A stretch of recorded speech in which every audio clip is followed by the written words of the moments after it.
Salut à tous, j'espère que vous allez bien. Aujourd'hui on se retrouve pour une nouvelle vidéo sur la chaîne. Il va s'agir de mon book haul du mois de juin et on va commencer dès maintenant.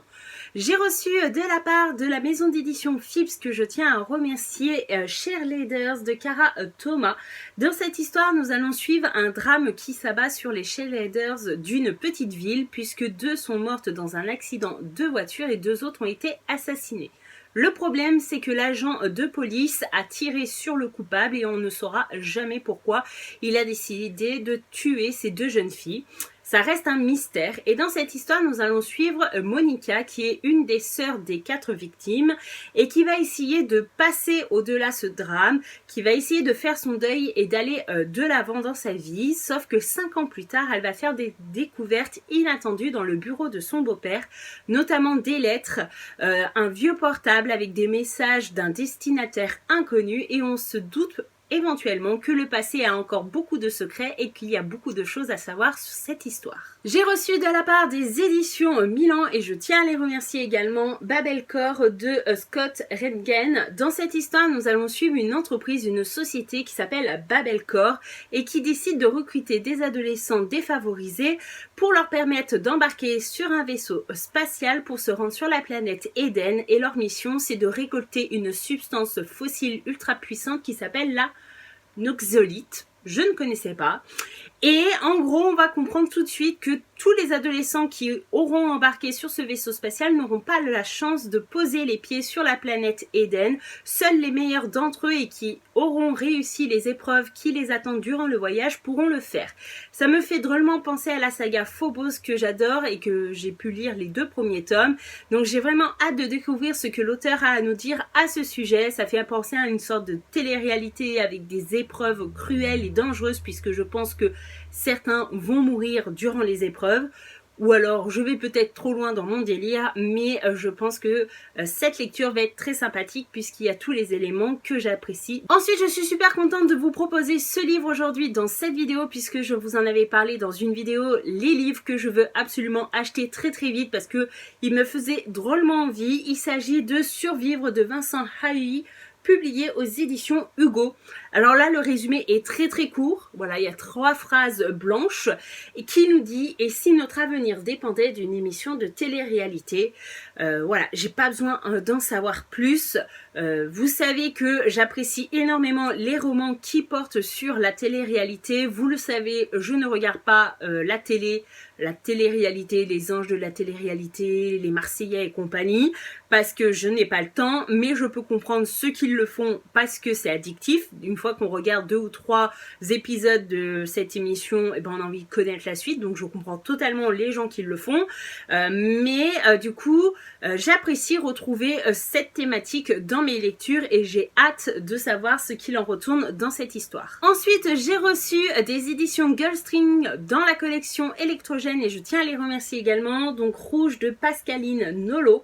Ici, on va suivre une jeune fille qui s'appelle Rouge parce qu'elle a une particularité physique. On ne sait pas quoi avec le résumé. Dernièrement, j'ai vu que Fanny de la chaîne Fanny sans un Y, je crois, si je me trompe pas, parce qu'elle a changé plusieurs fois le nom de sa chaîne, donc je ne sais plus où elle en est, parlait peut-être d'une tache de vin sur son visage ou sur son corps, et ce qui fait que les gens de cette communauté l'appellent Rouge, voilà. Donc en gros, ces gens-là sont assez fermés d'esprit parce que pour eux, s'ils la touchent, s'ils sont en contact avec cette jeune fille, ils pensent que ça va être contagieux et qu'ils vont avoir cette tache rouge aussi chez eux, enfin voilà, d'après ce que j'ai pu comprendre.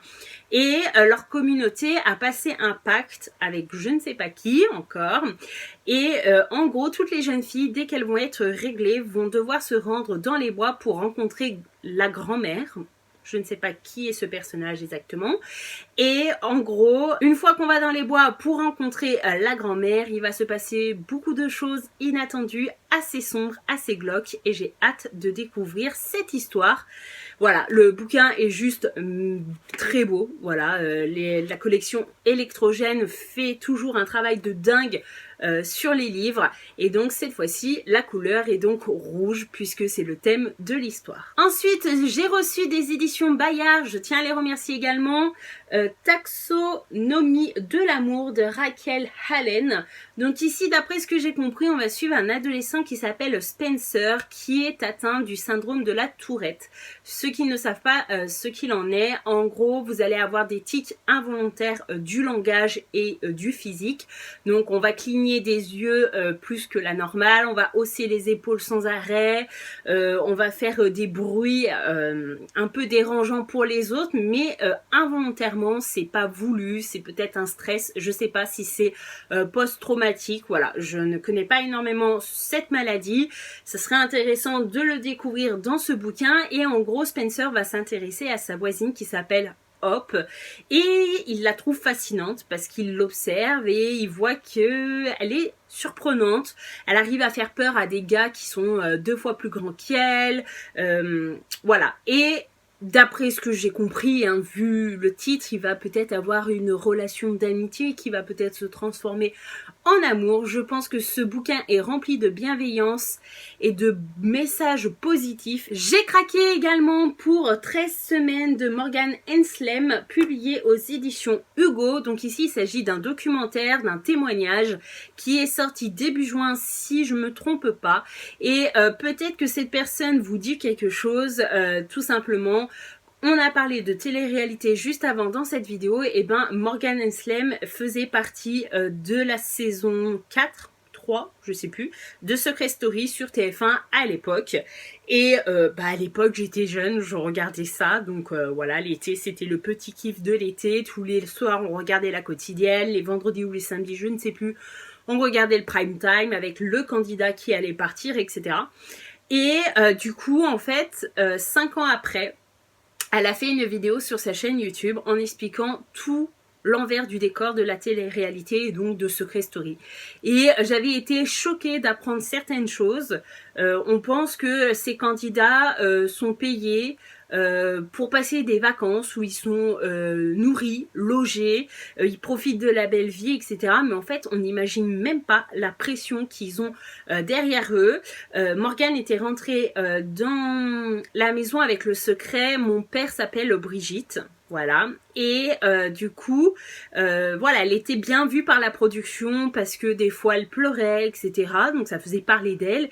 Par contre, lorsque tout allait bien et qu'elle se sentait bien dans la maison, elle se faisait convoquer pour, en gros, lui dire attention, tu te reposes sur tes acquis, on parle moins de toi parce que il y a moins de choses à te montrer, etc. Donc en gros, c'est pour être bien vu par la production des téléréalités, il faut faire des scandales ou faire la pleurnicheuse ou le pleurnicheur. Enfin voilà, et du coup elle a décidé d'en parler dans ce bouquin et j'ai hâte de découvrir son témoignage, de découvrir les choses qu'elle n'a pas dit également dans sa vidéo parce qu'elle peut pas résumer tout un bouquin dans une vidéo de 20-30 minutes, c'est impossible, mais je pense que pour les personnes qui aiment les téléréalités, ce bouquin pourrait vous faire ouvrir les yeux et vous faire voir la télé-réalité sous un autre angle. Ensuite, j'ai reçu de la part des éditions Flammarion La bibliothécaire d'Auschwitz de Antonio G. Uturbe.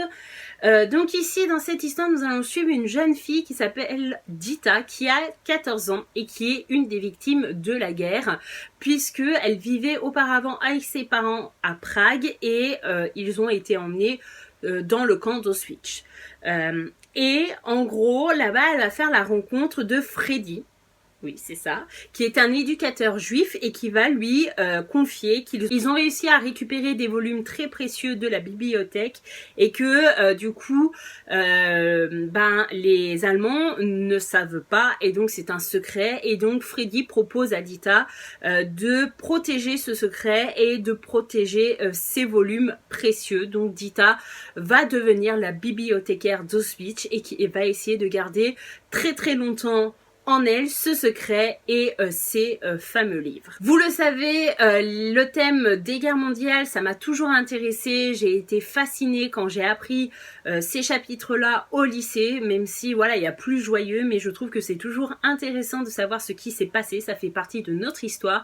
Donc c'est un bouquin dans cette lignée et en plus ça parle de livres qui est ma passion. Donc je pense que ces deux éléments font que ça peut être qu'une bonne lecture. Et pour finir ce book haul, j'ai reçu de la part des éditions Kiwi Passage à l'acte de Bernard Meunier et de Alexandre Rode, qui est aussi un documentaire, un témoignage, une étude sociologique, je ne sais pas exactement encore, je ne l'ai pas lu, sur le passage à l'acte et surtout comprendre les tueries en milieu scolaire. J'ai pas eu besoin de lire le résumé, juste le petit titre en dessous du gros titre m'a donné envie de découvrir ce bouquin. Et voilà, ce book haul du mois de juin est enfin terminé. J'espère qu'il vous aura plu. J'espère que ça vous aura donné des idées de lecture pour l'été. N'hésitez pas à me dire en commentaire si vous avez déjà lu un des livres que je vous ai présenté aujourd'hui. Je serai ravie d'échanger avec vous en commentaire. Merci d'avoir regardé cette vidéo jusqu'ici. Je vous fais de gros bisous. Bye bye.